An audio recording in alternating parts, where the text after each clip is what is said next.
আজকে চলে আসলাম ধরাইল রাজবাড়িতে। নাটোর ধরাইল রাজবাড়ি, এটি দীঘাপতিয়াতে অবস্থিত। এই যে দেখুন ধরাইল রাজবাড়ি, কত সুন্দর কারুকার্য খচিত।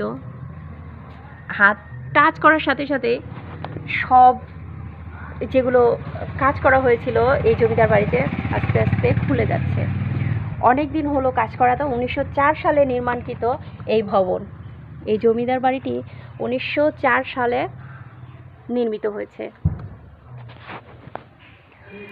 জমিদার শশাঙ্ক চৌধুরী এই জমিদার বাড়িটি নির্মাণ করেছেন। তো উনার নাম খুব একটা পাওয়া যায় না। রাজা জিউরের নামটাই, রাজা রাধাবল্লভ জিউরের নামটাই একটু বেশি পাওয়া যায়। তো উনার মাধ্যম দিয়েই আসলে এই বাড়িটি তৈরি করা হয়েছে, জমিদার বাড়িটি তৈরি করা হয়েছে। তো ভীষণ সুন্দর লাগছে জমিদার বাড়িটি। জমিদার বিনোদ বিহারী নাম হয়তো আপনারা শুনেছেন, বিনোদ বিহারী চৌধুরী। উনি দীঘাপতিয়া রাজবাড়ির আদলেই নির্মাণ করেছেন এই জমিদার বাড়ি। তো জমিদার বাড়িতে আমি দেখাচ্ছি যে ভবনগুলো রয়েছে, খুব সুন্দর সুন্দর ভবন তৈরি করেছেন তিনি একজন অভিজ্ঞ প্রকৌশলী ছিলেন।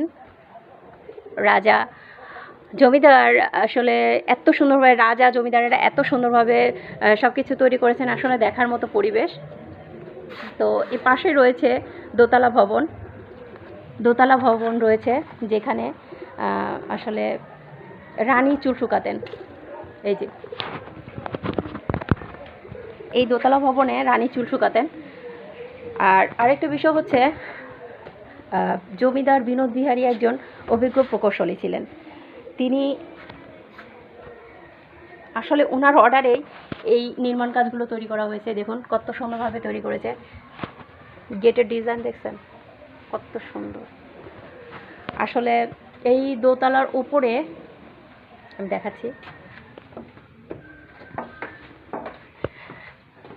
এই দোতলার উপরে রানী চুল শুকাতেন। এই যে দোতলা, এটা হচ্ছে বিনোদ বিহারীর জমিদার বাড়ি।